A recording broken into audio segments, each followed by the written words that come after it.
Beri nama pedang ini Naga Puspa. Selamatkan dia. Jangan sampai jatuh ke tangan pendekar berwatak jahat.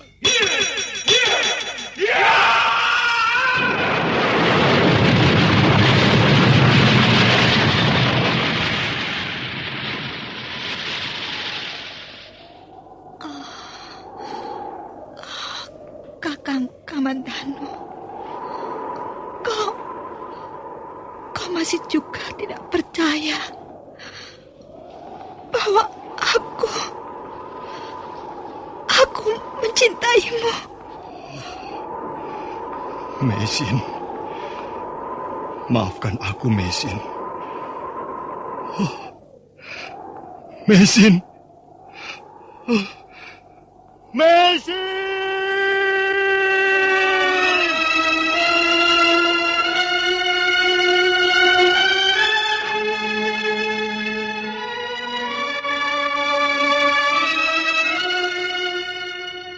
Tutur Tinular.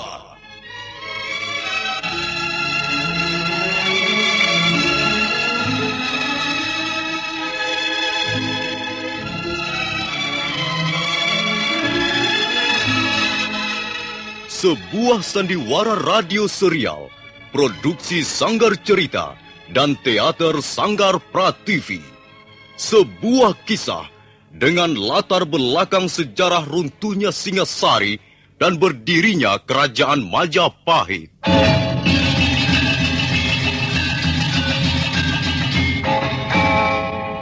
Sandiwara ini didukung oleh pemain-pemain radio yang sudah ternama.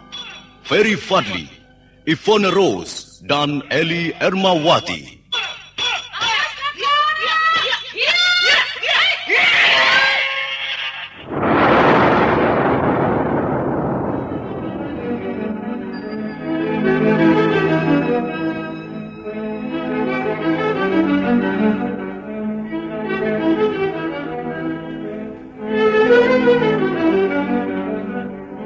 Cerita ini ditulis dan disusun oleh S. Tijab. Teknik dan montase dikerjakan oleh M. Pranoto dan Edwin Sutandi. Sutradara Bambang S. Kali ini mengetengahkan episode kedua dengan judul Kisah dari Seberang Lautan.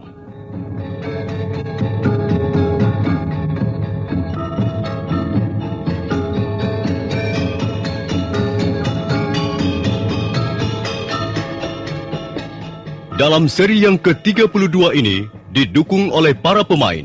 Yoko sebagai Kaisar Kubilai Khan, Armando Nida sebagai Panglima Kausing, M. Abud sebagai Panglima Ikemese, Benny sebagai Panglima Sipi, Ape Burhan sebagai Canpi, Dibyo sebagai Serdadu, Asdi Suastra sebagai Empu Ranubaya, dan Nusri pembawa cerita.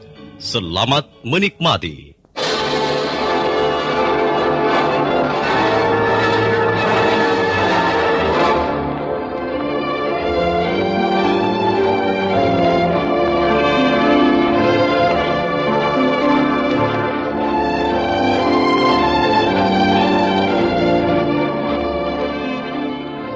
Hari itu juga, Empu Ranubaya dibawa menghadap Kaisar Kubilai Khan. Kaisar mengajukan beberapa buah pertanyaan yang dijawab secara singkat dan berani oleh Empu Ranubaya. Mereka yang hadir menunjukkan rasa kesal. Demikian pula Kaisar akhirnya merasa kesal dan merasa tidak dihargai. Tuan tidak menjawab dengan baik apa yang saya tanyakan. Tuan Kaisar memerlukan keterangan apa dari saya? Tuan adalah orang Singasari. Tentulah Tuan mempunyai pengetahuan tentang negeri Tuan. Juga tentang raja Tuan yang bernama Kertanegara itu. Bukankah saya sudah menjawabnya? Saya tidak tahu menahu tentang Singasari. Apalagi tentang Kertanegara. Saya benci soal-soal kekuasaan dan pemerintahan. Saya cukup merasa puas menjadi orang biasa. Ampun, Baginda. Saya mendapat kesan bahwa orang tua ini menyembunyikan sesuatu. Dia nampaknya sengaja menghindari untuk menjawab secara benar pertanyaan-pertanyaan Baginda. Ya, sepertinya begitu, Panglima Sihpi. Ampun, beribu ampun Baginda. Menurut pendapat hamba, orang tua ini jiwanya tertutup. Dia tak ingin orang lain mencampuri urusan pribadinya. Tapi hamba yakin, dia bukanlah tergolong orang yang berbahaya. Belum tentu, Panglima Kausing. Mana kita tahu apa yang dipikirkannya. Biasanya, orang yang berbahaya justru orang yang pintar membuat jawaban. Orang seperti dia ini pasti jujur. Dia tidak pernah memutarbalikkan kenyataan. Dia tak pernah berdusta atau mengkhianati pendiriannya. Panglima Kausing baru sekarang ini melihatnya. Bagaimana bisa menilai pribadinya dengan cermat? Sebaiknya urusan mengenai orang tua ini serahkan saja pada Baginda. Baginda tahu bagaimana cara menanganinya. Sudahlah. Benar apa yang dikatakan Panglima Ikemese. Urusan orang tua ini, aku yang akan menyelesaikannya. Nah, Tuan Lanubaya. Ya, Tuan Kaisar. Jadi benar, Tuan tidak bersedia memberikan keterangan yang saya butuhkan? Saya tidak mempunyai keterangan seperti itu. Tuan tahu, sikap seperti itu di negeri kami bisa dianggap suatu penghinaan. Saya tidak mempunyai alasan untuk menghina siapa-siapa. Tuan sekarang berada di negeri kami. Tuan harus mengikuti tata tertib dan peraturan yang berlaku di sini. Semua orang menjawab dengan baik setiap kaisarnya menanyakan sesuatu. Tuan tahu, sikap seperti Tuan bisa mengantar leher Tuan ke tangan Algojo. Tuan bisa dihukum pancung. Tuan tidak takut mati? Mengapa Tuan diam saja? Ampun Baginda, barangkali orang tua ini sedang mengalami peristiwa yang menggoncangkan hatinya. Barangkali dia membutuhkan waktu, barang beberapa hari untuk menenangkan pikirannya. Panglima Kausing, kuharap Panglima tidak lagi bicara dalam ruangan ini. Ampun Baginda, hamba mengaku bersalah. Nah, Tuan Lanubaya, kami semua tidak tahu siapa diri Tuan yang sebenarnya. Mungkin Tuan seorang mata-mata. Atau mungkin juga Tuan seorang bekas pejabat pemerintahan yang sudah dibebas tugaskan. Hingga Tuan sakit hati. Mungkin juga Tuan orang desa biasa yang lugu. Kami tidak tahu apa saja yang Tuan lakukan di negeri Tuan. Tapi di negeri kami, Tuan bukanlah seorang tamu. Kami tak pernah merasa mengundang Tuan. Tuan juga bukan utusan dari kerajaan manapun. Tapi pada saat kami ingin tahu tentang diri Tuan, Tuan malah membungkam. Ya, kami terpaksa mengambil jalan yang paling aman. Untuk sementara, Tuan akan kami penjarakan.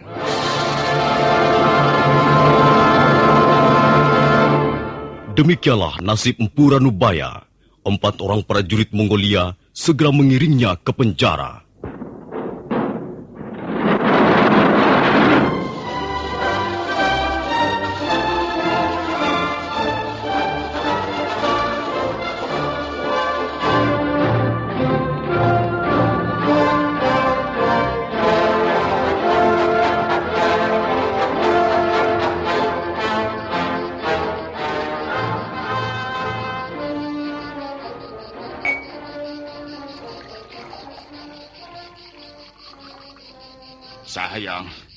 Sayang sekali, Chanpi. Mengapa kau berani memberikan kesaksian yang tidak benar? Saya terpaksa, Panglima. Saya terpojok. Aku tahu watak orang seperti Mengci. Kalau terancam kedudukannya, dia tega menggigit temannya sendiri.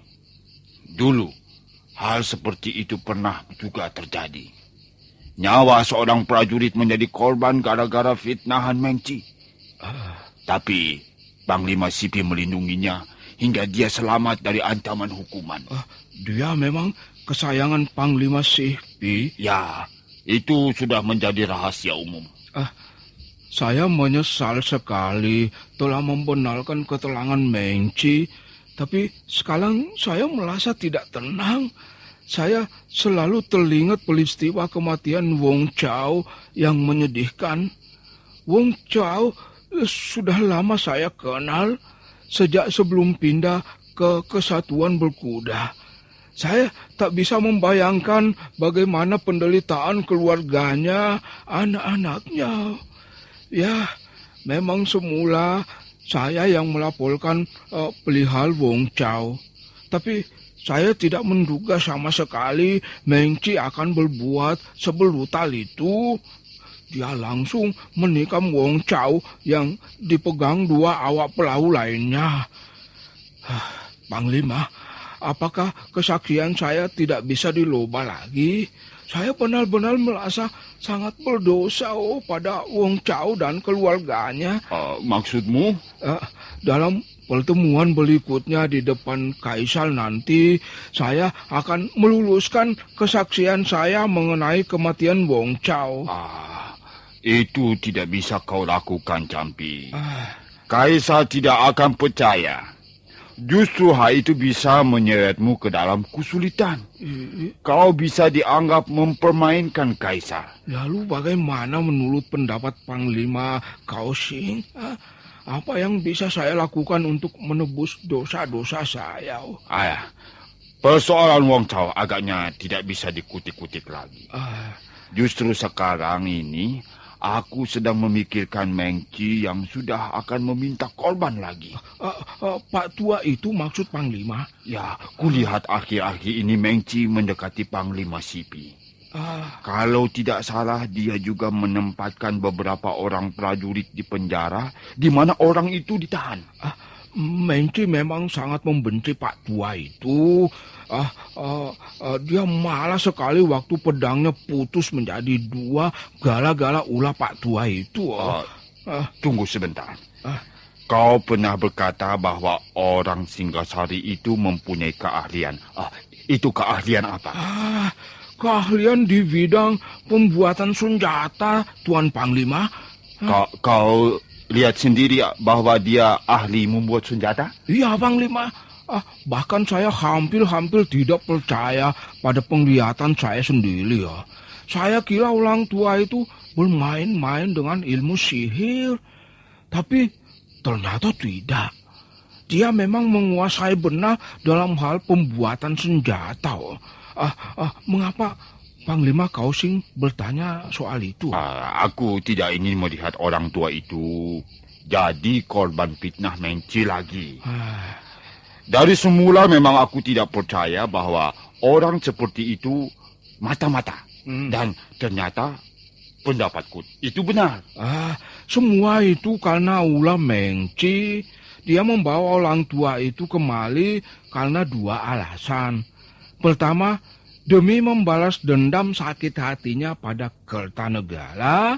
Dan kedua, demi mencari muka di depan Kaisar.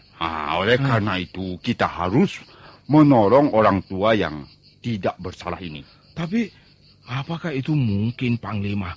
Kaisar sendiri agaknya tidak menyukai sikap Pak Lanubaya itu. Kaisar kita sekarang ini sangat mencintai ilmu pengetahuan. Nah, kalau dia tahu bahwa Pak Lanubaya ahli membuat senjata, barangkali hal itu bisa meringankan hukumannya. Syukur bisa membebaskannya.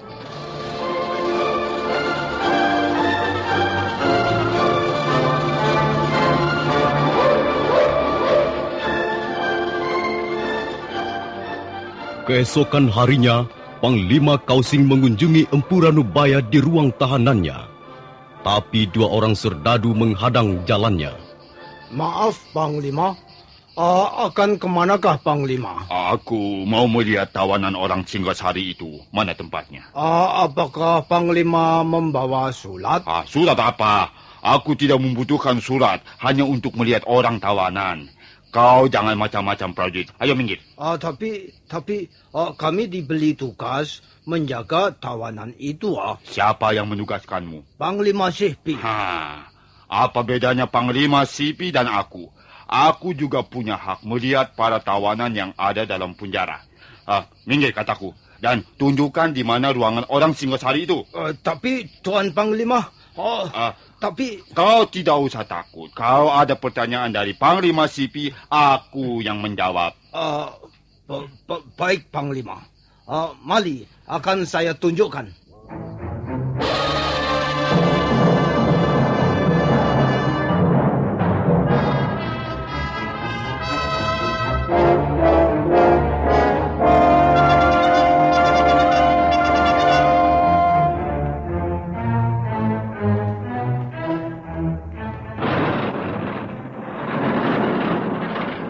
Selamat malam, Tuan Ranubaya. Tuan pasti bertanya-tanya dalam hati mengapa saya datang mengunjungi Tuan malam-malam seperti ini. Bukankah Tuan Panglima Kausing? Benar. 4 hari yang lalu, kita pernah berjumpa di balai persidangan di hadapan Kaisar. Iya. Ada keperluan apa Tuan Panglima datang kemari? Saya mendengar dari perwira Campi mengenai diri Tuan. Dia berkata bahwa Tuan adalah seorang ahli membuat senjata. Apa betul? Tidak benar. Campi itu membohongi Tuan Panglima. Tuan Ranubaya, tidak usah menutupi diri. Saya tidak bermaksud buruk. Saya juga tidak berprasangka begitu. Saya mempunyai senjata yang sudah lebih dari 20 tahun menyertai saya dalam setiap peperangan. Senjata ini adalah buatan orang tua saya sendiri. Keluarga kami memang terkenal dalam hal membuat senjata tajam. Kami membuat bermacam-macam senjata untuk keperluan perang.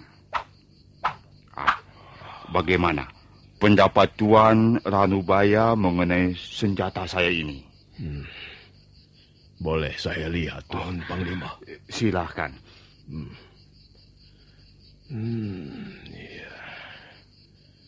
Ya. Rupanya bangsa Tuan sangat menyukai bentuk senjata seperti ini untuk membunuh musuh-musuhnya. Di rumah saya menyimpan bentuk yang lain. Ada pedang pendek, ada 2 buah tombak sepanjang 5 langkah. Pedang Tuan Panglima ini kurang bagus. Di mana letak kekurangannya Tuan Ranubaya? Bahan logamnya. Maksud Tuan? Bahan logamnya masih terlalu muda. Belum saatnya dicetak menjadi senjata. Bahan logam seperti itu tidak akan menghasilkan senjata yang bermutu. Maaf, saya belum bisa mempercayai perkataan Tuan. Dapatkah Tuan membuktikannya? Tuan Panglima pintar sekali mengorek keterangan pribadi seseorang. Saya telah terpancing.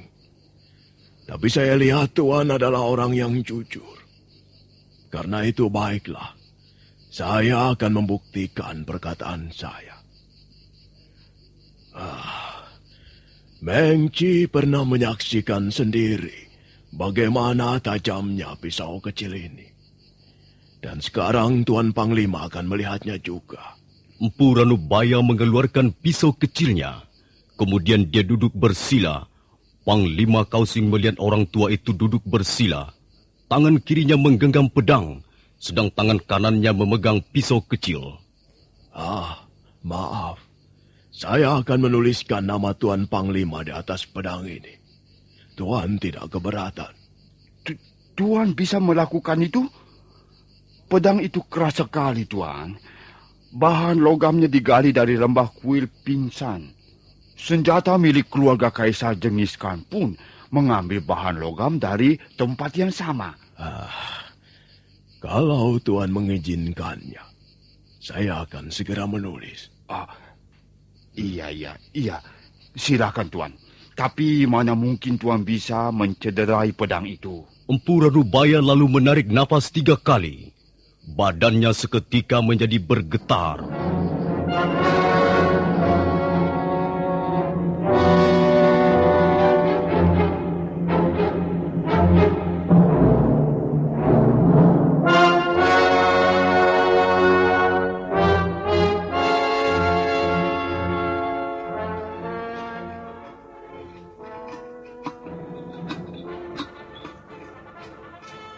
Panglima Kausing ternganga keheranan melihat apa yang terpampang di depannya.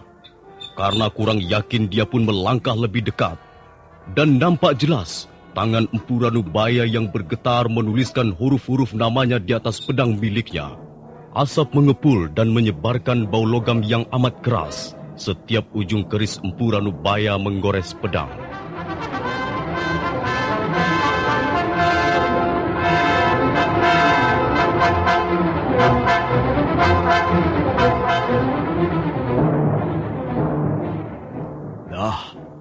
Bagaimana Tuan Panglima? Apakah sudah benar susunan huruf nama Tuan yang saya buat di atas pedang ini? Tuan telah membuktikan sesuatu yang hampir mustahil terjadi menurut akal sehat saya. Bagaimana Tuan bisa melakukannya? Saya sudah mengatakan bahwa pedang Tuan terbuat dari logam yang masih muda. Sedangkan keris kecil ini terbuat dari logam yang sudah tua umurnya. Kalau begitu, benar apa yang dikatakan Campi. Tuan memiliki pengetahuan yang hebat sekali dalam hal pembuatan senjata. Pengetahuan saya hanya sedikit. Tuan terlalu merundah. Bagaimana kalau Tuan saya bawa menghadap Kaisar? Apa gunanya? Saya kurang berminat berbincang-bincang dengan seorang raja. Tuan jangan khawatir. Kaisar kami yang sekarang amat tertarik pada ilmu pengetahuan. Kalau dia tahu bahwa Tuan mempunyai keahlian membuat senjata, saya yakin Tuan bisa dibebaskan dari hukuman.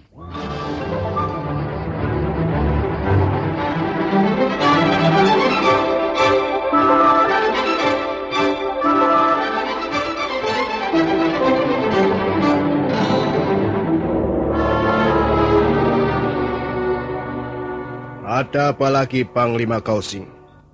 Soal orang Singasali itu sebentar lagi akan kubereskan. Apakah Baginda sudah berkenan mengambil keputusan? Aku sudah berjanji di depan sidang bahwa aku harus segera membereskannya. Dan janjiku itu harus kutepati.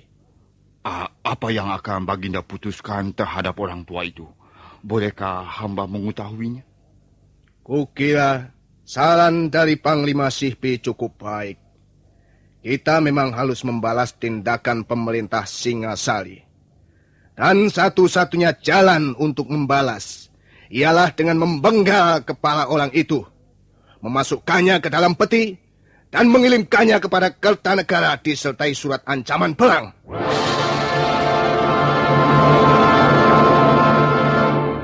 Ampun Baginda. Apakah tindakan seperti itu tidak terlalu kejam dan brutal? Penghinaan Kertanegara halus dibalas. Tapi mengapa kita harus melibatkan orang tua yang tidak bersalah? Kausing, bagaimana kau tahu dia tidak bersalah? Mungkin saja dia mata-mata Singasali yang sengaja diselundupkan ke Pulau Mengci. Menurut pendapat hamba, orang tua itu bukanlah mata-mata. Kita semua tidak tahu siapa orang itu, kecuali bahwa dia orang Singasali. Dia selalu membungkam ketika kulontarkan pertanyaan. Sudahlah Panglima Kausing. Mengapa kau jadi memikirkan orang tua itu? Ampun Baginda, hamba merasa sangat menyayangkan kalau sampai orang tua itu menjadi korban fitnah. Apa maksudmu Panglima Kausing? Mungkin saja Mengci telah memfitnah orang itu. Mengci tidak mempunyai alasan untuk memfitnah orang itu. Ampun, Baginda. Justru Mengci mempunyai alasan yang kuat untuk mencelakakan orang itu. Panglima Kausing, apa alasannya? Kau jangan membuat perkara yang bisa memecahkan kesatuan di antara kita, Panglima Kausing. Ampun, Baginda. Bukan maksud hamba ingin memecah belah persatuan di antara teman-teman sendiri. Tapi memang benar apa yang telah hamba kemukakan itu. Mengci merasa sakit hati pada orang tua itu, maka dia berusaha untuk memfitnahnya.